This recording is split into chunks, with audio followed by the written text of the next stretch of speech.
like messing with rules, with board games, with systems, mechanics, storylines, and figuring out exactly how I can make the game that I'm currently experiencing just a little bit more challenging and odd. Now, I don't do that because I'm a board game expert and able and willing to win every game I ever sit down at. Instead, I just think I have a one-track or thematically driven, entertainment-driven mind. And so, if a board game presents a puzzle that I think seems fun, I like to try to attempt it. And then if I fail in that attempt, I spend the next months, weeks, years ruminating on that mission and desiring to try it once again. So a Euro game that gives me a set of mechanics that says press this button here 72 times, well, I'm going to try to do just that. If I play Catan, I'm going all sheep all time, period. If I'm playing Wingspan, I want to win by only recruiting ducks. I don't know why I do these things, but I get great entertainment and joy out of them. This is my list of 10 stupid challenges. Challenges that no one should attempt. But when I accomplish them, I'm going to put a little gold star or a little, pressed flower sticker or something on the back of my board game box or on the rulebook inside, and I will know for a fact that a great accomplishment has now been achieved. And I've solidified my name in the halls of board gaming legacy for all time. Not because anyone really cares about the challenges that I've set before myself, but because they were accomplished. That alone is why I do what I do. Are you like me? Do you like seeing a puzzle and deciding that you're just gonna, like, if a rule book like Everdell tells you not to include all the expansions in a game because it's not really designed for all the expansions to include it, is your first instinct to say, I hear what you're saying, also, I'm going to call 3 friends right now and see if we can get a game that includes all the expansions of Everdell to the table this Tuesday. That's just how I work. If a game says, here's something that is weird and quirky that you might be able to do to pull out a victory, well, then I want to try it. I just filmed my 10 by 10 challenge video, a video talking about the 10 games over the course of 2025 that I want to play 10 times each, and integrating that with how my brain works on, spiked dopamine. The ADHD of me is always seeking fun little moments of reward and stimulation, and so I'm combining that with these extra challenges. That list was composed of Dune Imperium, Root, Terraforming Mars, Kingdom Death Monster, Slay the Spire, Final Girl, Gloomhaven, Crokinole, Age of Steam, and Beast. So now I have 10 challenges, 10 dumb challenges that, in my opinion, give me extra credit towards my 10 by 10 challenge, and I want to see if I can get all of these done over the course of the next year. You better believe I will have a video on it when or if I do accomplish said task, and you better believe that the people over at BGG will tell me that I'm a liar and I made it all up, because it's impossible to do. So hear me out. All right, 10 stupid challenges, starting with some of the challenges that I have for Dune, and I'm sure there are more out there, but first off, I want to play a game or win a game. Oh, it doesn't have to be a win, but I definitely want to play a full game with every expansion included to date. So we're talking Bloodlines, Rise of Ix, and Immortality. Why do I want to do that? I don't know, because it seems weird and chaotic and messy. I want to play it on the Uprising board so we can include the Sandworms, and I want to see what freaking happens. Hopefully we'll do a filmed gameplay of that, and I'll let you be a witness to the chaos that we've set in front of us. I want to win some games of Dune with the most challenging leader ever, the only 4 in the entire campaign that requires very precise strategic programming, and I want to win a game out of these 10 over the next year with my least favorite factions and what I think are many people's least favorite leaders, the Princess and the Prince.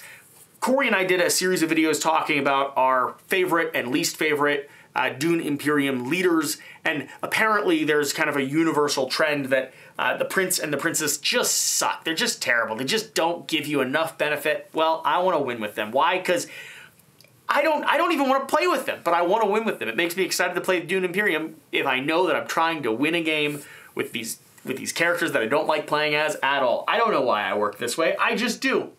I want to win a game of Dune Imperium with the Bloodlines expansion included, and I want to reach 5, maybe even 6 Sedekor commanders. I want to go all in on recruiting the commanders before anyone else has a chance to grab them for themselves. And I want to crush people by recruiting a lot of them, and a lot of them quickly. I'm going to try it this weekend because we actually have Bloodlines at the place we're going to, and we're going to be playing Dune Imperium, and I want to see if I can surprise the heck out of everyone. 5 or 6, that's my aim, that's my target. I think it sounds like fun. I want to, here's Terraforming Mars now. I've tried to do this a few times. It's not a good plan. It doesn't make for an effective winning strategy.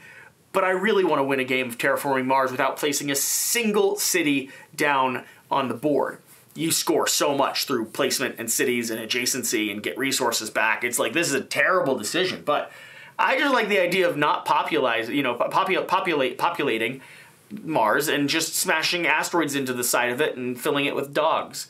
That's my aim. So no cities. No city win in Terraforming Mars. Kingdom Death Monster. Kingdom Death Monster has intrigued me from the get-go with these little, side scenarios, little extra missions. This is the exact type of thing that I like, that they just sneak in the back here. Here's some custom campaigns if you'd like to play them. Well, of course I want to play them, but your big campaign's big enough. So what are these custom campaigns? Well, we have the 7 Swordsmen.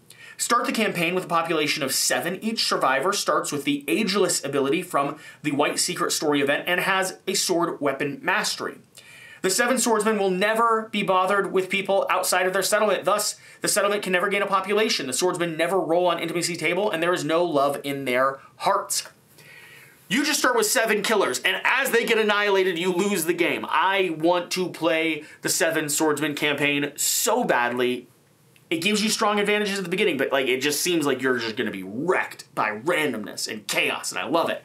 People of the Skull, you can't wear anything that doesn't have bone in its modifier. Are you kidding me? That's ridiculous. Also, I want to do it, and Twilight Knight in training sounds super, super fun. You've got a little baby Twilight Knight, and he wants to become super strong so he can murder a Watcher. Or destroy your own settlement. 7 Swordsmen is my target. I would like to do a gameplay of the 7 Swordsmen. I have wanted to do a 7 Swordsmen. I think I call it 4 Swordsmen all the time, but I want to do a 7 Swordsmen gameplay ever since I first discovered Kingdom Death Monster and read that little back text there. So now maybe it might even contain a campaign enough that we could get it fully recorded, filmed, uploaded to you all. No promises, but that's the goal.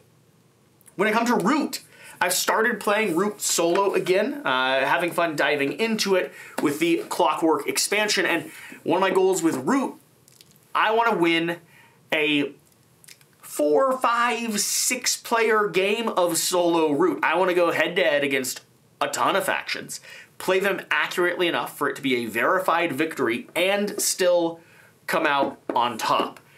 Is that possible? I have no idea. Likely not. It's probably a lot of wasted time. But if I'm going to be learning how to play and film and record solo Root anyway, why not challenge myself with an eventual target that I would like to hit?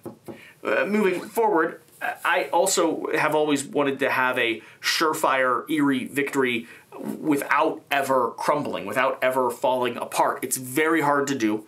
And I want to do it against some experienced gamers. Not like early on where you're missing things here and there, but I want a legitimate victory with the Eerie where I didn't crumble. It's so hard. It's so hard to do. This last time I played, I crumbled right at the end. Almost timed it perfectly. The strategy for the Eerie is to crumble at the perfect moment to escalate yourself or cascade yourself or waterfall yourself into that 30-point threshold. And I was at 28. I was so close. 4. Another thing that I want to do for Root, which would be a gameplay video here on the channel, I want to look up or create or modify rules so that we can host a 8-player gameplay of Root. Right? I want 2 maps on the table. I want factions divided between said maps, maybe even extra meeples, because we have more territory to cover. I might have to get a second copy of everything just to facilitate this. But I want to make it happen. I want a giant, 8-player campaign, skirmish, showdown, where we're all pushing, for, still 30 points. Why not? Maybe a little bit higher, 40, something like that. We'll figure out the nuance, the details to it. But I just think it would be really fun to mess with the system in that way and to create this hybrid map. Maybe the lake is adjacent to the mountains, or the forest is adjacent to, to the lake. Just listing the same locations over and over. There's only 4. Come on, there's not that many. And the last 2 categories that I have are for Crokinole. I want to win a game of Crokinole with my left hand. I'm not very dexterous with it, but I really need to up my skill with, doing things with my non-dominant hand, because that's good for the neurology of the brain. And so I'd love to have a victory against an actual challenging competitor with my left hand. And I would love, this doesn't have to be against a challenging competitor. This could be against my 4-month-old. I want to win Crokinole in a single round. That means I've sunk enough 20s that I just close the door and hit, straight at 100. That means people haven't mitigated my score enough to hold me back. Is that possible? I don't know. I don't see it happen. But oh man, I really think it would just be such a delight to have gotten good enough at this that I just sit down in front of someone and just slam the door shut. So there you have it. There's 10 stupid challenges for my, 10 by 10 categories and list. Let me know what other ones you all have come up with. I am sure I will read things in the comments down below that will make me desire or inclined to try other weird things in the future. I like experimentation. I like doing stuff that's odd. I like pressing the same button 17 times in a board game and figuring out what exactly is going to happen. It's like Agricola I struggle with because they want you to balance all the mechanics equally, whereas Caverna I adore, because if I want to just have donkeys in my cave, in my bed, in my yard, in my field, I'm doing donkeys. Like, that's the whole idea. If I just want to plant a bunch of pumpkins and just have all the pumpkins that, all of, Kazakhstan could eat, then I'm making pumpkins. I'm exporting them. I'm carving them into little figures. I'm putting them on top of scarecrows. It's great. Like I said, Wingspan, duck-only strategy. Not legitimate, but is a lot of fun. Try it sometime. Catan, only go sheep. Why? Because if you have a dominance on the sheep market, everyone's got to trade with you. Theoretically. Usually doesn't work that way, but it's fun when it does. So, let me know. I don't have a good explanation. This is just a fun video. This is just a video designed to talk about and set the premise and hold myself accountable for fun little objectives that I want to achieve. I kind of want to win these now and be able to reference back to this video. I told you so. See? I did it. And a year and a half ago, or 6 months ago, or 2 weeks ago, I told you that I was gonna try. So, yeah. Thank you for watching. Thank you for being here. Whatever the case, though, whatever you do, remember to do the important thing. Figure out how you enjoy your board games and don't apologize for it. I enjoy playing board games this way. Win, lose, have a good time. The first time I played Terraforming Mars, I focused on spreading greenery as much as possible, because that's what you're supposed to do, right? Terraform Mars. So I was just a forester. I didn't win. In fact, I lost terribly. But I put down like 30 trees. And that I saw as a success. So, there you have it. We'll see you next time. Bye.